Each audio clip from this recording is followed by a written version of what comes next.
get the subject material, ooh, in the background like a fucking professional. Okay, so I haven't done this in a really long time, and I'm not wearing any makeup, but this is the format I've chosen to do this. For those of you who don't know me, which is probably none of you because I doubt anyone is going to see this video, my name's Leanne. Back in the day, I was a booktuber, mostly read young adult. We're talking like 2011, 2012, I think I stopped. I stopped for various reasons.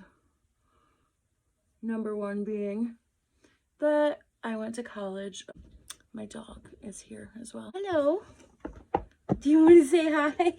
I have a degree in theater, and that took up a lot of my time. Stopped reading, stopped posting, stopped doing anything that wasn't that. I didn't wet my beauty sponge, but I am way too lazy to get up. So in 2020, we had a pandemic, stopped my career in its tracks, stopped my activities in their tracks. I was bored at home. My husband and I bought a new house, have no friends in the area, so I had a lot of fucking time on my hands. What does a former booktuber do when she has a lot of time on her hands? She says, let's get back into my old interests. I started reading again, which isn't to say that I stopped reading entirely in the time that I wasn't doing booktube. I probably read at least like 10 books a year.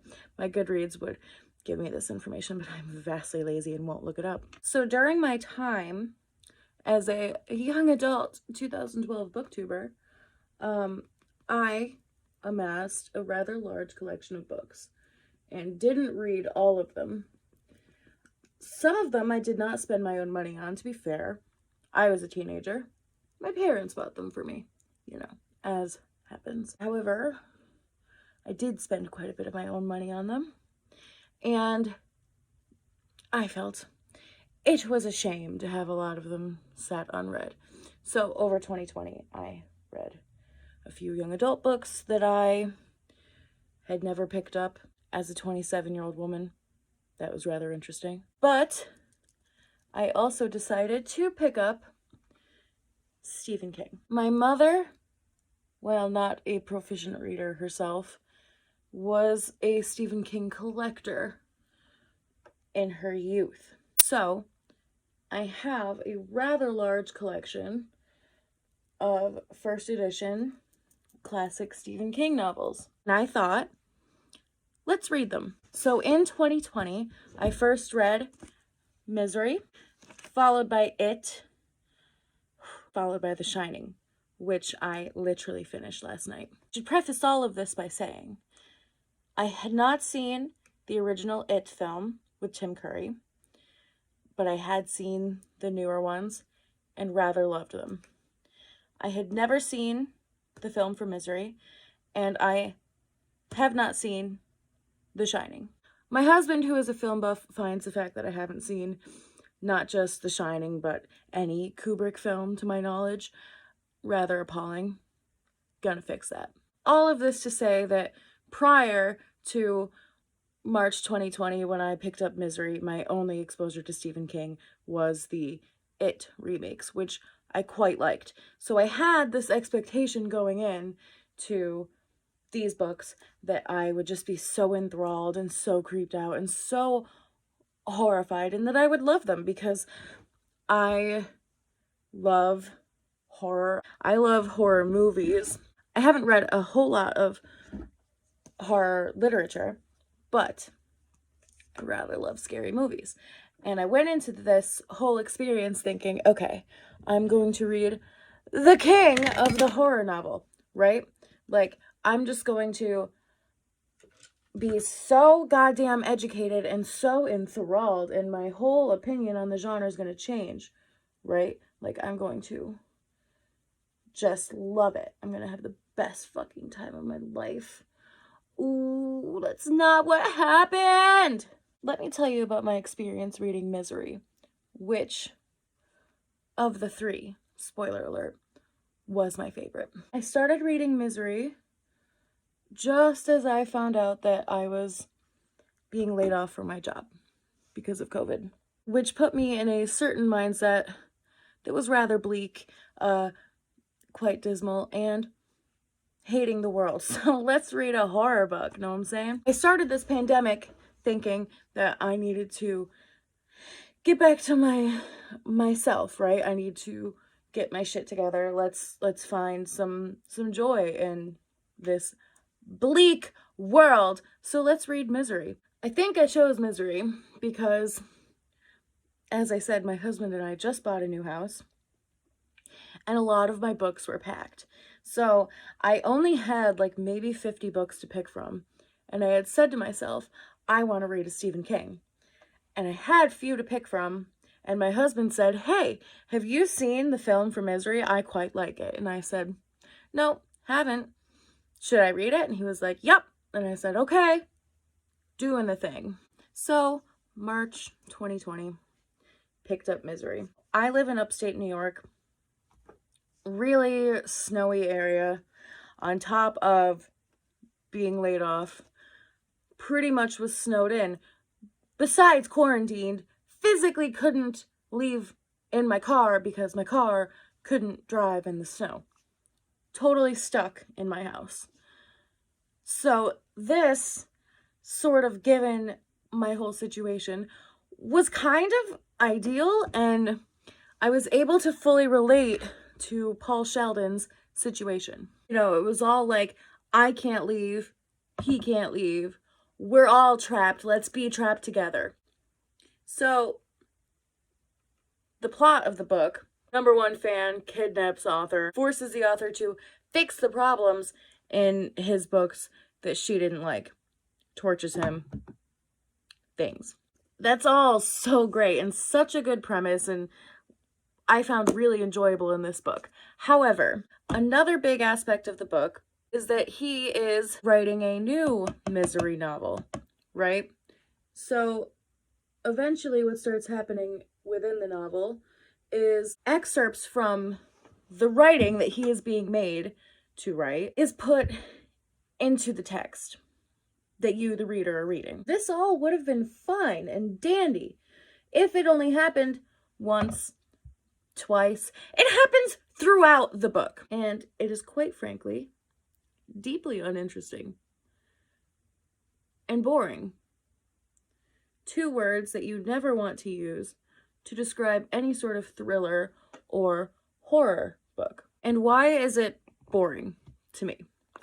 Well, because it grinds the whole tension of the novel to a screeching halt. It makes everything just sort of stop. And I'm not here for that. Another thriller I read this year was Gone Girl. So I don't know if you can really compare Gillian Flynn with Stephen King, but something you can't say about Gillian Flynn is that her books are boring.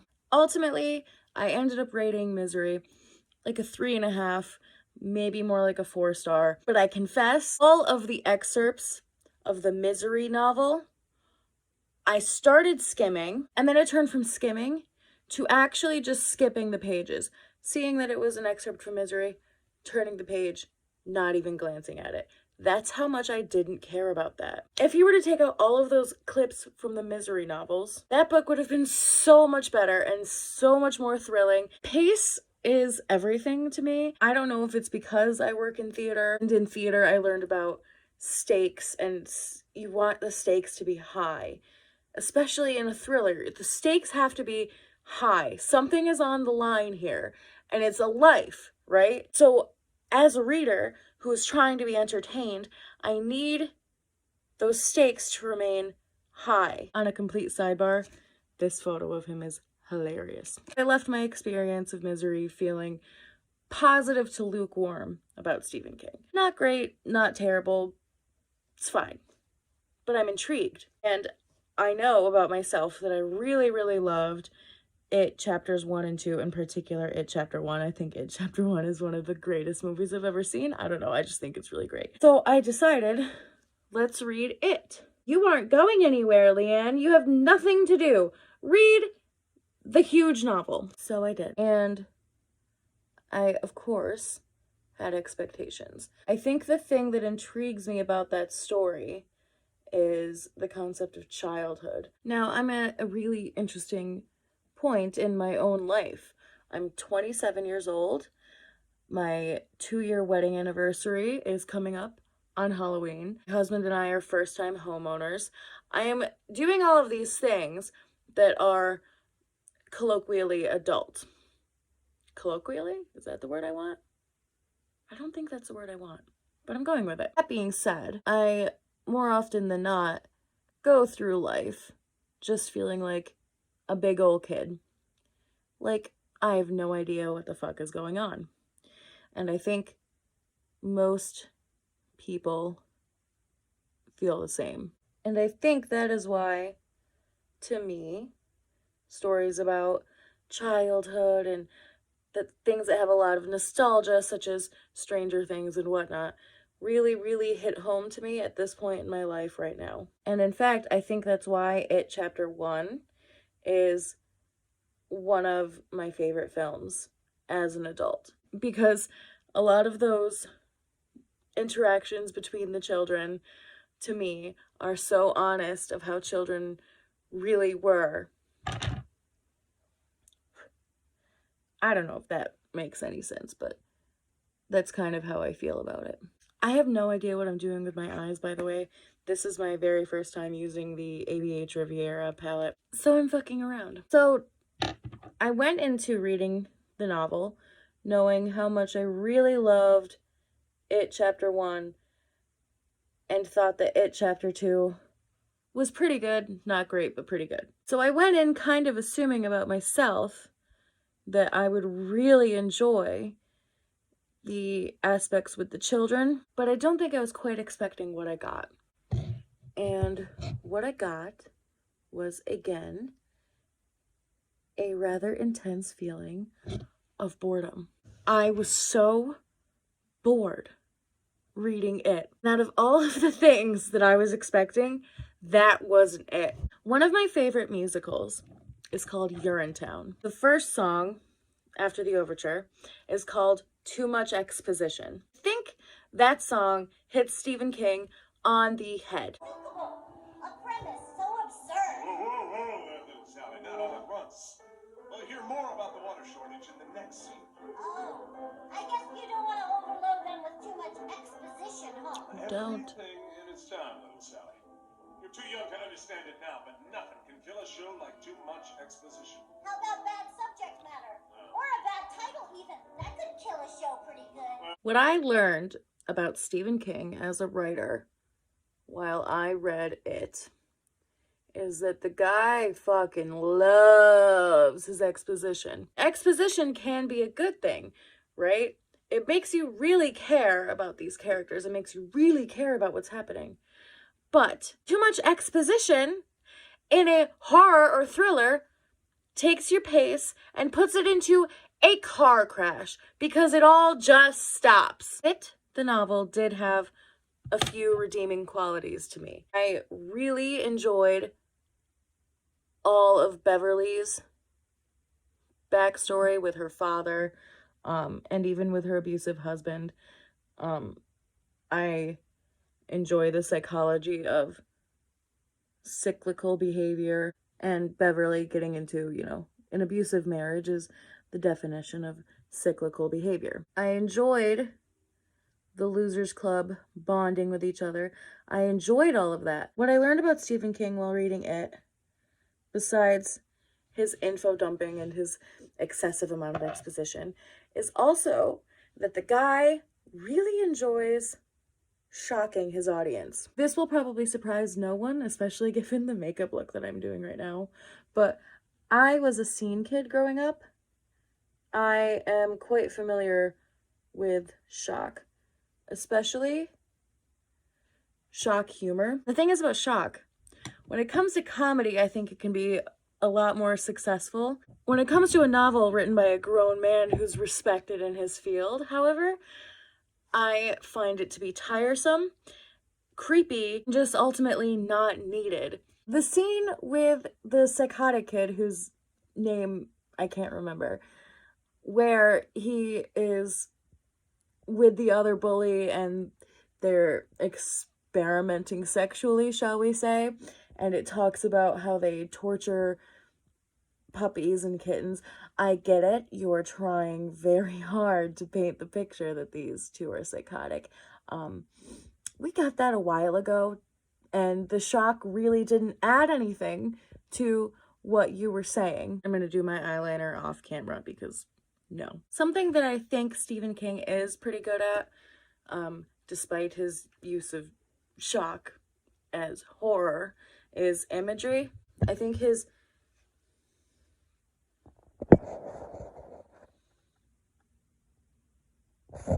if you hear any weird noises, my cat is weirdly attracted to shadows and lights, and he makes this little chittering noise.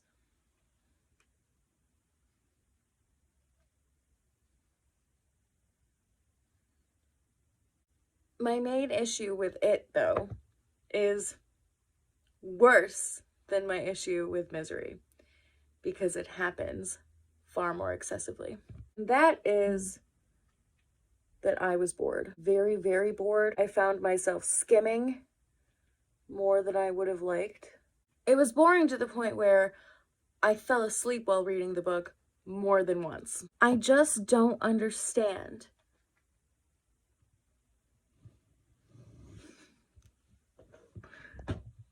I just don't understand how the book could have been so boring. And now I finished my makeup for the day. I really just don't understand how the master of horror and one of the greatest writers of our time can have such boring books. Now, mind you, it's not the whole book that's boring, but it's a rather large part of it.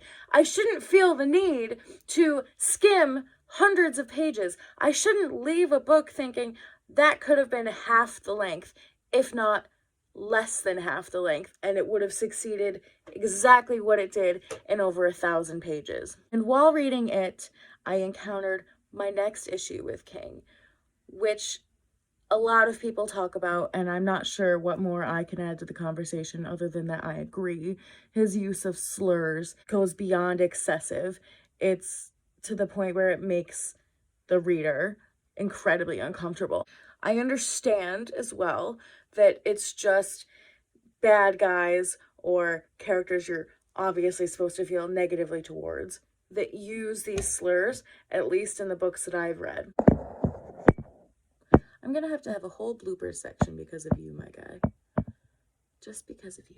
I know these books weren't written in modern times, right? I know that it doesn't necessarily mean that Stephen King uses these slurs in his day-to-day speech, but it certainly makes for an uncomfortable read. I just did my eyebrows off camera rather poorly because I almost forgot to do them. Yeah, I'm going to leave this little portion of my discussion here rather brief because I don't know what more I can truly add to the conversation about Stephen King's use of slurs, other than I find them both unnecessary and, of course, deplorable. And just to say that they do occur a lot in this book. Of the 3 Stephen Kings that I've read, this one does contain the most slurs. And I found it the most boring, so take that for what you will. I can't remember what I gave this on Goodreads. I can't imagine I gave it more than 2 stars. This book is just too long. He spends so much time just info dumping and, frankly, killing with too much exposition. I understand you want your reader to feel so connected to these characters. You want your reader to really empathize with the situation and to feel like they know these people. And my guy, you achieved that to the point where I actually was just annoyed with these characters and started to not care about them. There was so much exposition that it actually achieved the opposite of what I'm sure King was intending. And I was so annoyed and so bored, I almost wanted to see them all die. So all of that hodgepodge mess that I just said, that probably made no sense because I have no script. I'm just speaking off the cuff. All of that was to say that I found that book boring. How many more times can I say it? The stuff in there that was meant to shock, such as the psychotic kids, the infamous orgy scene. The orgy, I think, was probably the most deplorable part, and the part that I could not physically look at the words for without bulging my eyes and literally wanting to throw the book across the room. It was definitely my least favorite book of his that I have read. And the one I feel the most lukewarm about of the three that I have read was The Shining. First of all, this cover is hilarious. I posted it on Reddit and someone said that it should be on r/bad sci-fi covers, and I totally agree. This guy in particular just makes me giggle. Anyway, I thought this book had the most to offer between the three, in that it very clearly had the deepest potential to actually be scary, but I think ultimately it kind of failed at that. Just like Misery, I really enjoyed the first 100 pages, maybe even the first 150, but then ultimately I found myself just getting bored, and I don't know if it's me. I don't know if I just have such a short attention span. Maybe my attention span has decreased. I don't know. I just found The Shining to be boring. Not as boring as It, mind, but boring. I don't think this one, however, suffered from too much exposition. I think the amount of exposition in here was fine. I feel like I fully understood the three main characters. I really think he could have told this story without the sheer amount of info dumping that occurred. I also think that the stuff with the hedge animals, topiary, I don't think that's how you say that word, I found that to be almost comical, and I think it was supposed to be scary. Super wasn't, my guy. I thought that shit was so funny. I just imagined a little kid being chased by some bushes, and I laughed. I think I forgot to mention, but Annie and Beverly were my favorite characters of Misery and It. And similar thing here, I really liked Wendy as a character, so maybe I really enjoy his females, but I don't think that his male characters leave a hell of a lot to be desired. I really liked that Wendy was so badass and she was so gung-ho to protect her family. That was all really great. She fought tooth and nail to make sure that she and her son got out of this situation alive. I just wasn't scared. Does that necessarily mean that this was a bad book? Not really. But I found myself not really desiring to pick this up. It took me over a week to read this, and it's not very long. I found myself almost falling asleep. That's how boring it was. Again, I have a feeling that if you were to cut the fat off of all three of these books, I would have enjoyed the experience of reading them so much more. I would have found myself desiring to pick them up. I ripped through the first 100 pages of this in a day, maybe a day and a half. I got through that really quickly, and then, similar to the pacing of all three of his books, I just hit a wall. Yes? My cat is full of it right now. So ultimately, I feel no desire to pick up another Stephen King. Unfortunately, I own about 20 to 25 more of his novels.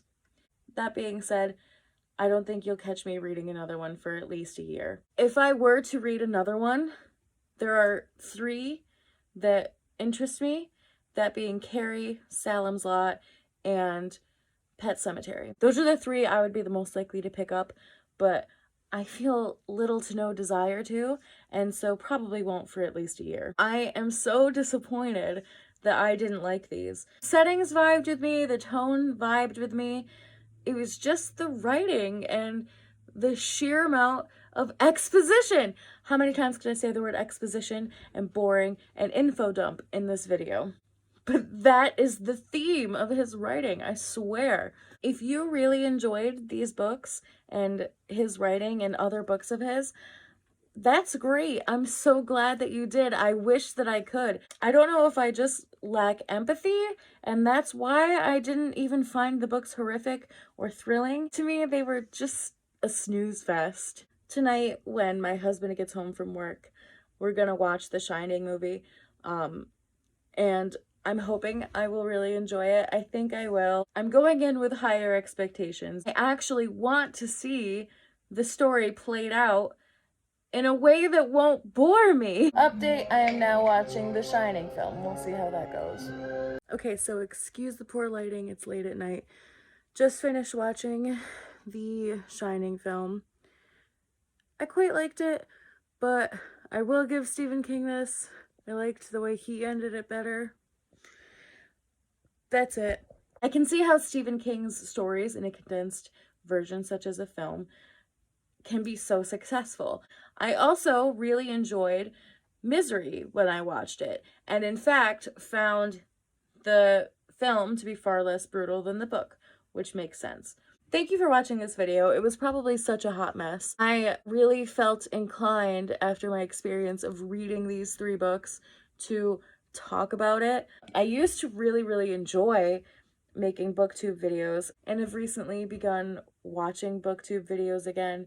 I've read almost 30 books in 2020, which is more books than I've read since my age ended in the word teen. And that's really exciting to me. And I feel like my journey for 2020 has ultimately been successful because I feel this sense of joy in reading again that I haven't felt in so long, and it feels so good. I made a video a long time ago on this channel saying that I was gonna come back, maybe that I would do a new YouTube channel. I don't know. I just kind of want to see how this all goes for me. This is also gonna be such a hot mess to edit. I'm filming it on my phone because I have no other camera. My phone is currently propped against a mug because I have nothing to put it on. But I found this really fun. Thank you all so much for watching this video.